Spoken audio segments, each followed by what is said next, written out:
So again, kind of carrying down that line of marketing, continuing awareness. Again, Halal Ad, they're platforms to start to communicate more widely to the Muslim diaspora. And again, technology, apps, et cetera, are facilitating that.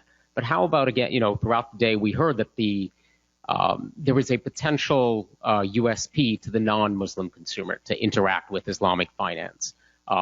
Research reports, again, would hit a specific subset, but more broadly speaking, are there kind of tactics to educate on a more mainstream level about, be it from even traditional kind of financial literacy, inclusive finance, even, Kickstarter, crowdfunding, and again, the platform that I think it ended up going onto the Y2 Combinator. I think they're the first Islamic-oriented platform that's been accepted in the Combinator out in California. How do we start to mainstream some of those? So again, it moves beyond, given we think there is a USP to everyone, not just to the Muslim consumer. That's a tall order, but 69% of Americans have less than $1,000 in a savings account. That's a big opportunity to push the narrative again of Islamic finance without the labeling. You offer a good product. Just a really quick example, and I see them here in DC, but in my city, Philadelphia, we have a lot of the vendors, and they're located around the college campuses, and so they're selling their foods and whatnot. But most of them have a halal sticker, and most of the customers are non-Muslims. If you ask them what halal is, I don't know, but they give a good service. They're there on time. They're clean, their prices are good, the lines are always long. Using that example, that's what we need to do, I think, in making it available to. So moving these labels, it's not about the labeling. And there is, and we talk about, we've talked about branding in the last few days, and that is important, but it needs to be in a market segmentation in terms of who I need to brand to. For the guy on the street, it's generic. Alternative financing. But then as you move it up into some of the other stakeholders, like the regulators, the policymakers, these words Sharia, sukuk are going to come up, and so they need to know what those are. And so it's not a one size approach. And it was very interesting earlier. Do we call it? How do we label it? How do we brand it? That's an important initiative, I think, in terms of advancing the narrative in a practical way. And strategic, again, this is I jotted this down. I hadn't mentioned it. Strategic, in doing these things, we have to. What is the end goal? Where am I going to be 6 months from now? How effective? As we said earlier, when we come back here next year and we look at these things that we talked about and we look at the tape, how do we measure our success? So I don't know what the experience of some of the institutions like University Bank or Devon Bank are. I've heard anecdotes about Saturna's funds. But let me tell you a little anecdote about when I was at the United Bank of Kuwait in New York and in London. We ran our Islamic home finance programs, and we ran a solid 5 to 6% of our customers are non-Muslim. The majority of the non-Muslims were either Orthodox Jews or Mennonite Christians who felt there was a ban on interest and should acquire their homes that way. But there were outliers, people who we just, by law, we can't say, gee, Mr. Kim Park, that doesn't sound like a Muslim name. Are you Muslim? But we could say, Mr. Kim Park, why did you pick the product? And what became interesting was Kim Park picked the product because he had a Muslim friend who got it. He asked him how it worked, and he liked the way it worked better than what he would get from a conventional mortgage, and he went with the Islamic. So the first comment I'd make is you play to your core. The core is the Islamic community. When things go well with the core, other people want to know, and that's when you have your bridge. Now, that leads to the benefits of halal. I lived in the Detroit area for a few years in the 1980s, and there used to be a shawarma shop near Ford's Rouge River plant, and it was kind of amazing because the people going into the shawarma shop, which later became a chain, at that time it was a uniquely halal shop. And you'd get three groups of people walking in. Executives from Ford Motor. And I'm not talking about, vice presidents. I'm talking about the chairman was even going. And you'd ask them, why are you here? And they say, well, we've been told this is very healthy food, and they have the fresh juices, etc. So we're here because of the health benefits. Second group were the random Arabian on the street who lived in Dearborn, who just wanted to get a quick shawarma. And the third was the guy coming out of the plant saying, Mo, where do you get that shawarma again? You said it was pretty tasty. I'd like to go with you. So, again, the owners of the shop in the beginning played to their core. People who wanted a quick, quality, clean, halal meal. And then they learned to sell the product to the next person as halal. Not halal, but as beneficial, as health food almost. And then the rest just followed. So I guess what I'm really saying is I don't really care that much about the other guys. I care about establishing the core. And actually, all you have to do is ask Hillary Clinton. If she got into her core in Philadelphia, Pittsburgh, and Miami, she'd be president-elect. She didn't do that. We need to get to our core, or we will be a footnote in the chapter of finance in America. They did some experiments in the early 2000s. A few people did it, and it was pretty cool, and then that was it. So build the core. The rest will come when it's time.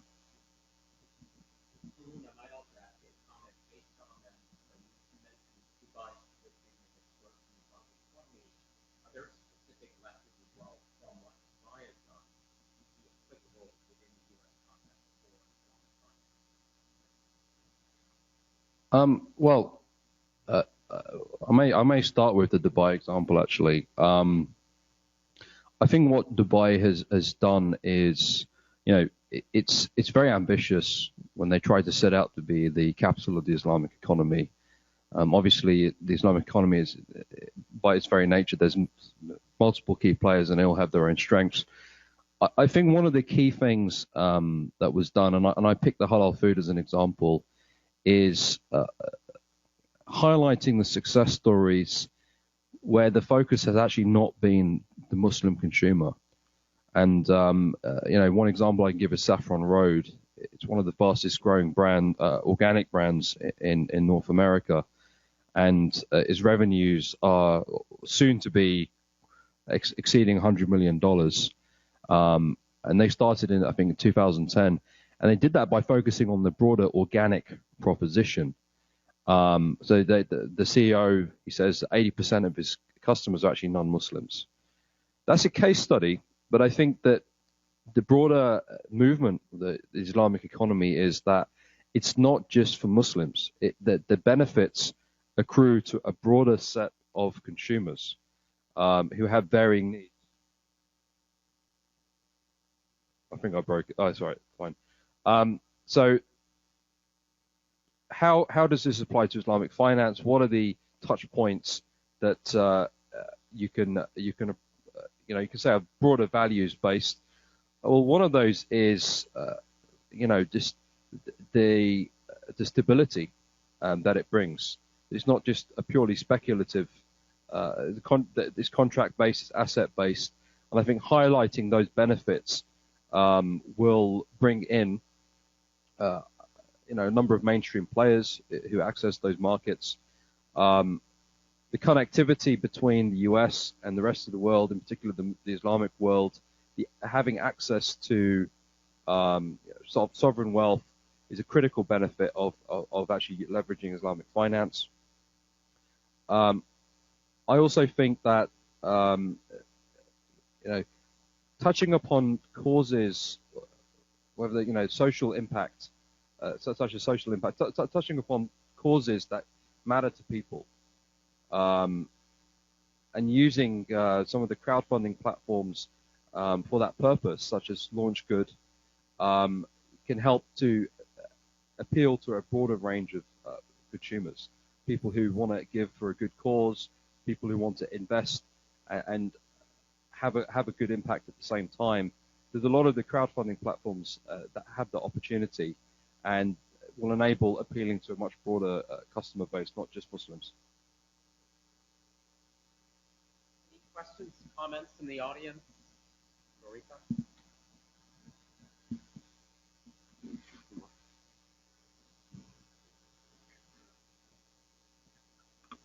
Thank you very much, Kavi. Kavi, I would encourage we get feedback from the audience instead of questions. But my feedback and question is this.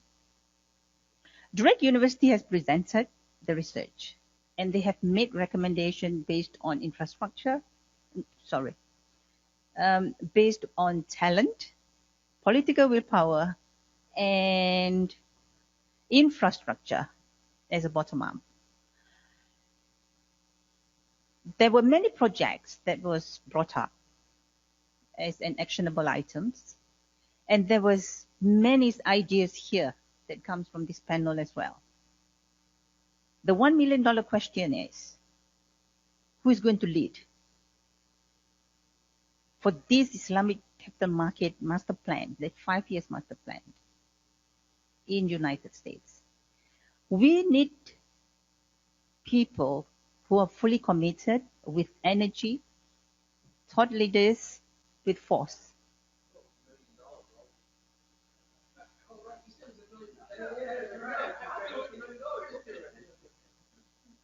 So you know, what suggestion? No, we need an answer first to my.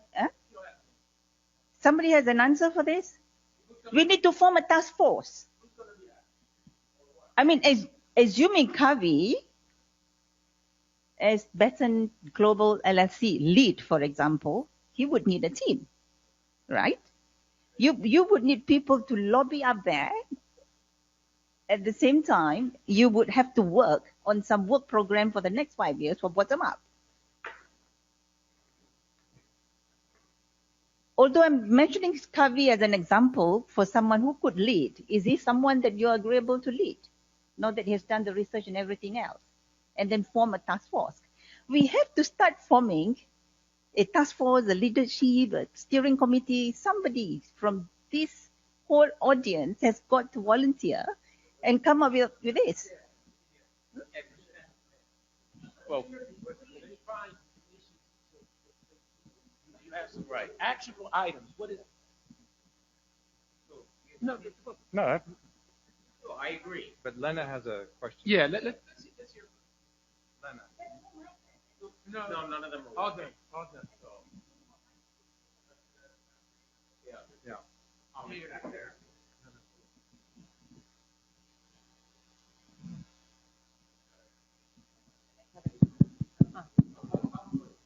I enjoyed this very much, and I thought it was also fantastic that you talked about student loans, because I think that was a bit kind of one thing that had been missing. But I'm increasingly wondering, I mean, yes, I understand the focus on Islamic finance, but if you look at kind of the US strengths in kind of Islamic economies, then I think the US is like the third biggest halal producer or exporter.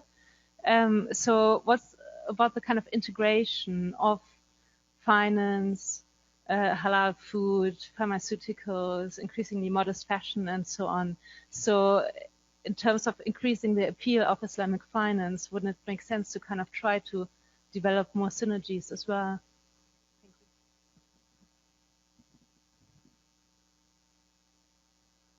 Does anybody want to comment on that? Or I don't think it works. It does work. It's great. That's a very, very good point. And I think that is the actually the.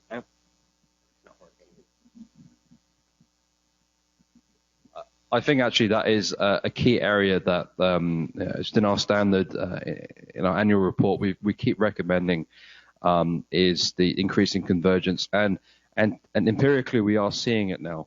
Private equity is now getting more involved in halal food. There's been a number of transactions, in particular in the UK. Janan Halal Meat was an investment by local private equity firms. There was an event last week in London. Private equity firms were attending, and there was a presentation by a number of halal industry players across modest fashion, travel. So there is increasing interest, And even venture capital has been to invest in modest fashion companies like Hijab, for example, is a good example. I think they've raised more than $1 million from the venture capital firm. And so I think the convergence is a very important part of the conversation, and they are twins. Islamic finance and the Islamic economy, they should be supporting each other. The issue has historically been that Islamic finance is risk averse, and they're looking at more sort of safer assets. So they tend to look at real estate, construction, industry. The Islamic economy is really at its early stage. A lot of the businesses are very small. Halal food is a highly fragmented market. We've estimated it's about $415 billion business globally, halal certified food. A lot of them are very, very small players, and they need capital. And right now, you're seeing some initiatives, some movement, but you need to see a lot more. And we are sort of beginning to see private equity firms from the Middle East step in and start exploring assets in North America across the Islamic economy. So we think, over the next 4 to 5 years, there will be funds investing in this opportunity, and that's what is actually needed to create the global halal brands, which really don't exist today, despite the size and scale of the Muslim population and the demand. So absolutely, it's very critical. Just jump in on that. I think this has actually been a global problem, the disconnect between Islamic finance and halal industries. And to some degree, it would be useful if halal certifiers would actually take that into account. Now, in some countries, it's a challenge because we have community banks delivering Islamic finance with either capital issues, the total legal financing limit that some of them have, or reach issues, how many borders they can cover with the direct financing. In other countries, it's a mystery, that some people are producing halal in countries that have robust Islamic finance networks, but they're borrowing from conventional banks at conventional products. And we see that in Kuwait and Saudi Arabia and other places. So it'd be interesting to see how we can close that disconnect. Stephen?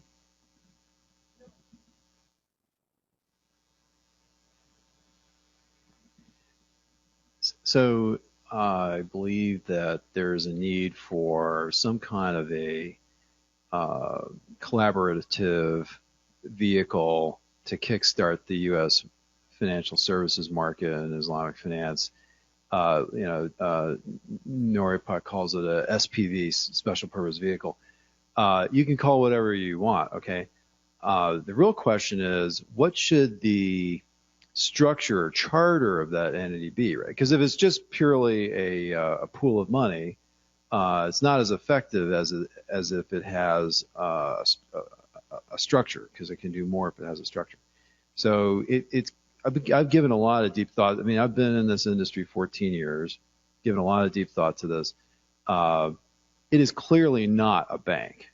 Clearly not a bank.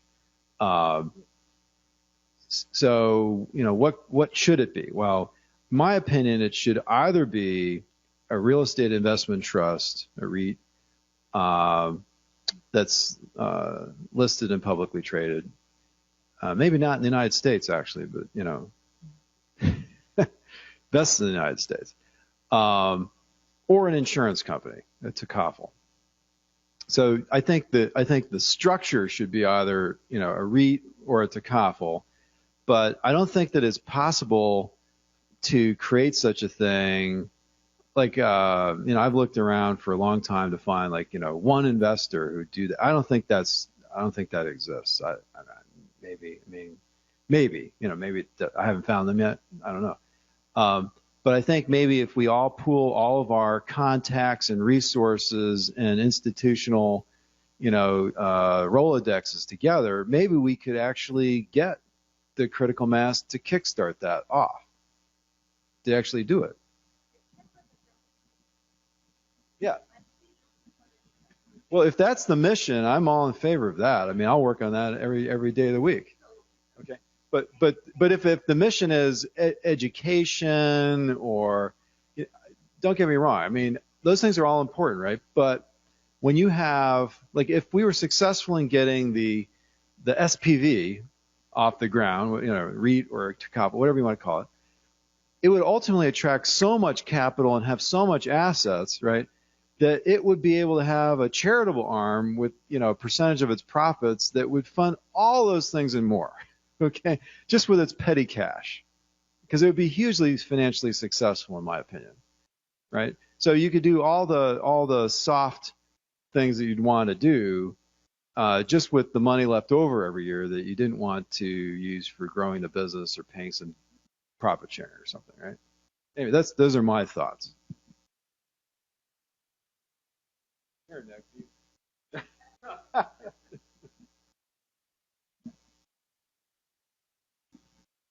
I think reiterating something from earlier and adding some context. I in the area of looking at what the core market is looking for, I think there's initiatives that are going on outside the financial system in the U.S. among the Muslim community. I think I've seen particular reference to the Green Muslims. I think they're based in Washington, D.C.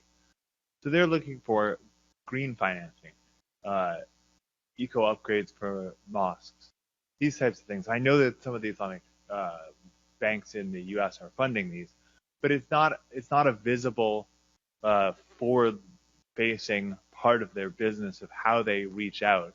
As we are doing this, we are funding these green areas because it's financially viable and because it's important in Islam. And I think that's an area where there's some grassroots activity happening that could use some support from the financial system being more forward about it.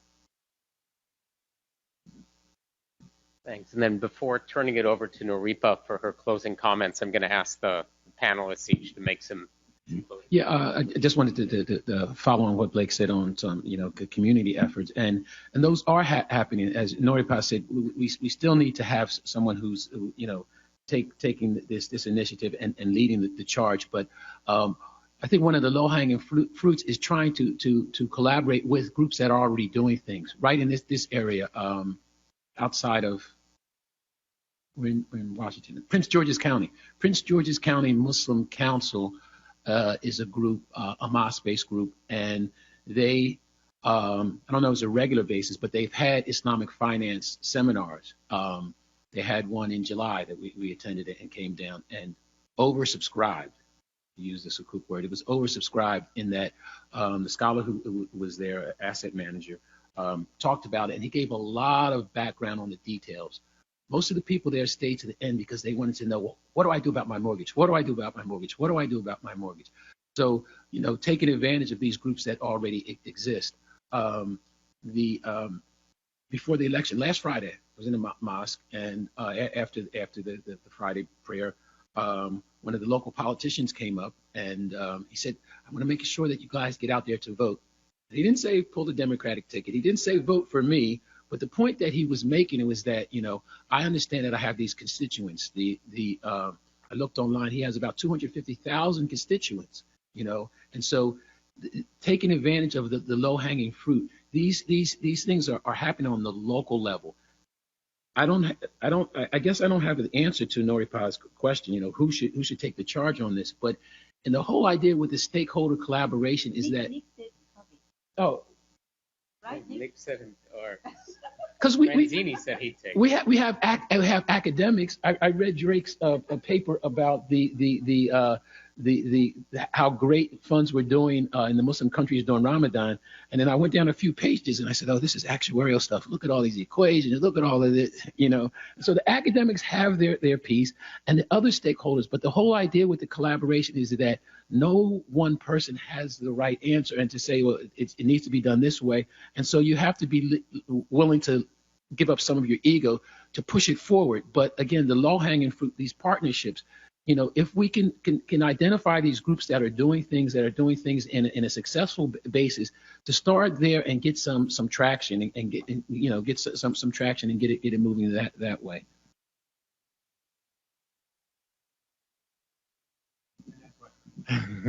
Okay. See, I don't think we're here to found a new company. If we get $1 million, And I don't think we've decided what the mission is, form a task force.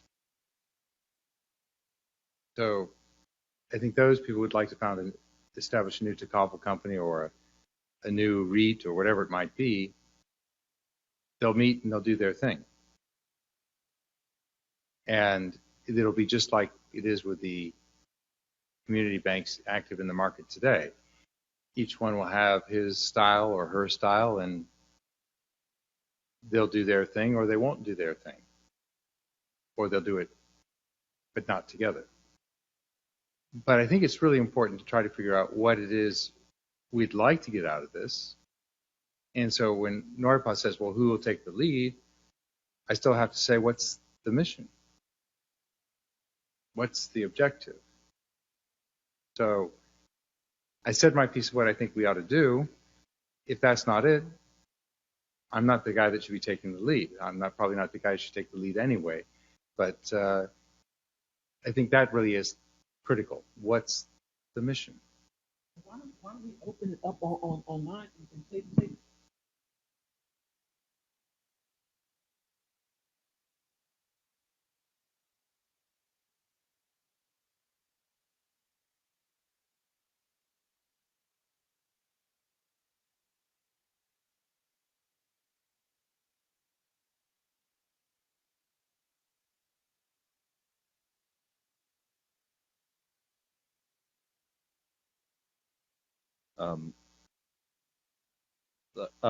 To add to Brother Dawood's comments, I think that's a great idea. Okay, that was too loud. To add to Brother Dawood's comments, I think that's a great idea to sort of have an open discussion online. And I may even suggest a survey. It could be open-ended, but we could also provide some options of what could be the best idea. I mean, I think at the micro level, there's going to be a lot happening, and that has to continue. But there needs to be some kind of umbrella or organization that oversees what's going on. And I've seen this work on the consumer side with the American Muslim Consumer Consortium, which has a number of different companies joining together with full-time staff. So may I suggest some kind of industry association be developed? And before we do that, we do some case studies of other industries in the US, look at associations that were formed in the last 10, 15 years and what impact that they've had. And I think something may have been done for various ethnic groups in terms of organizing the different businesses, and so they all have one voice. And that's a very effective platform to not just have conferences and bring them all together, but to also enable networking, job opportunities, and really a full ecosystem of connectivity. And that kind of platform can very effectively then go and speak with the regulators, with the governments, and start raising issues in a very organized, streamlined manner. And that's important. So I think looking into an industry association really as the task force is a key step to take.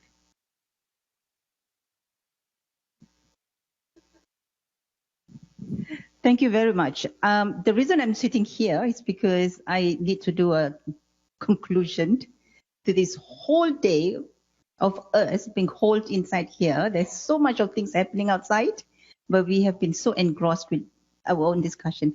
Now, where I was coming from, brothers, where I was coming from was because Malaysia succeeded by having MISC, Malaysian International Islamic Finance Council. It's a platform that has a complete community of Islamic community with its own ecosystem, supported by the central bank, with political willpower, complete with infrastructure and talent, right?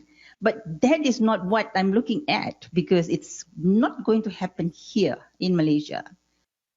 So if Malaysia have an MIFC, we probably should be looking at US IFC, United States Islamic Finance Council, for example, which is a platform. So it's something that we can work on based on the research and study that has been done by Drake University and Pattern Global LLC.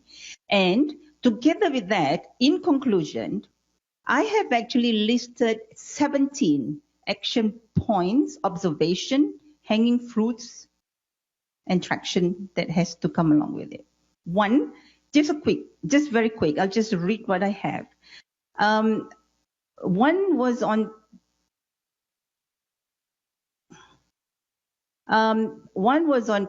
Kavi's recommendation on talent, infrastructure, and political willpower. Think about that.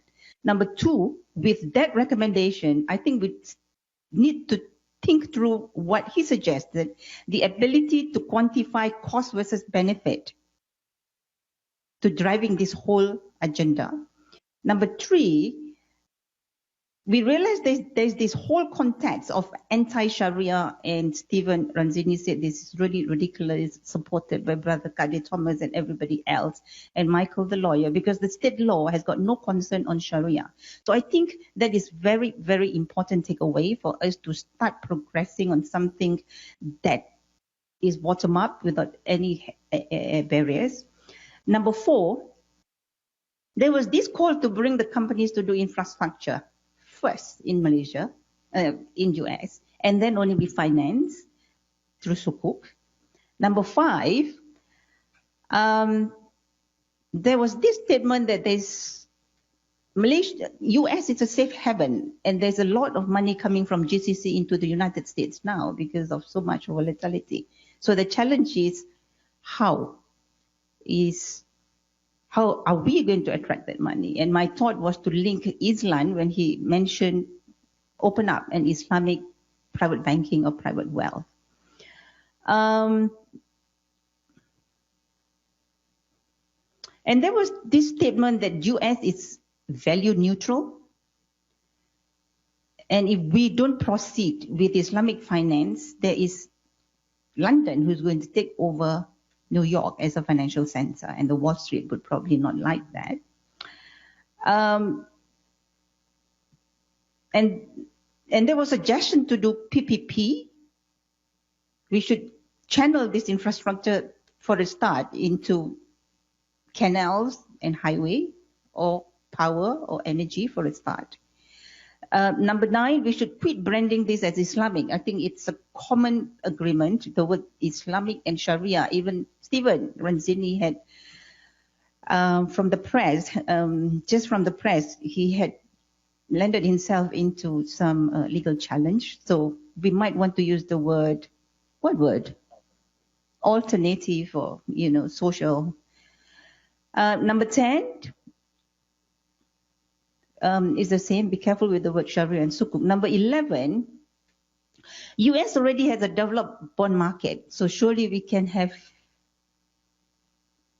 engagement and grown-up conversation. That has been quite a statement in every panel. Number 12, this is talking about fund management. Whoever is in the fund management industry, you need to actually grow your asset under management above US 100 million, because clearly the only cross-border distribution that must start are those with funds greater than US 100 million.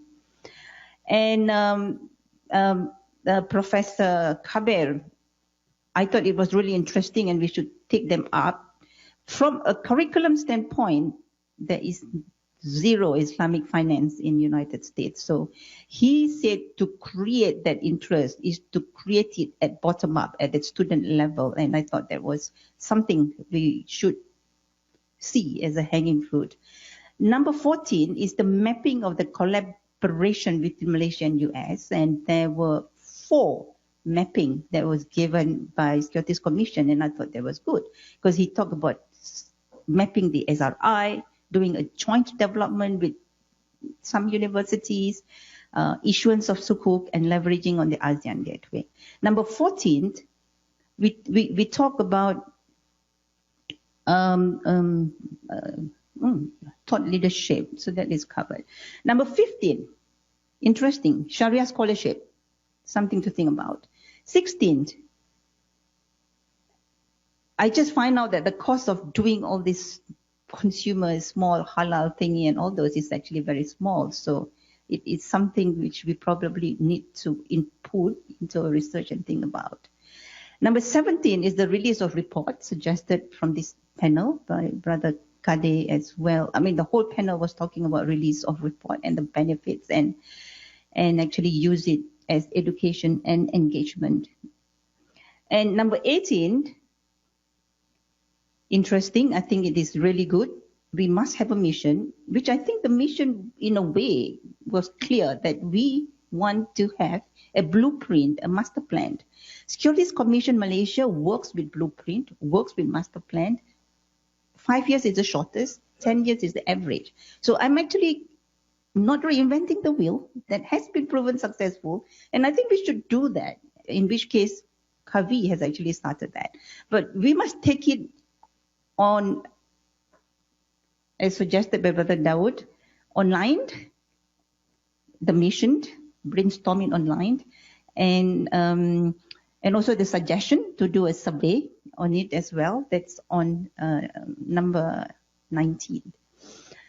Not wanting to get any more feedback from anybody, but I also, in the interest of time, want to thank every single one of you today for staying until it's dark, for listening to so many panels that have so many suggestions. This conference and masterclass has been, in my opinion, fruitful for not just the Malaysia-US Chamber of Commerce, but also to every single participant who attended it. And with that, thank you very much. I thank everybody that has been supporting this directly or indirectly.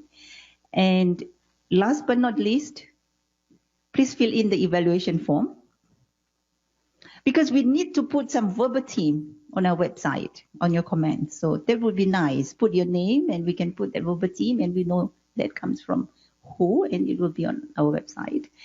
Other than that, I know some of you all are traveling really far, so safe travel to everyone. Thank you very much.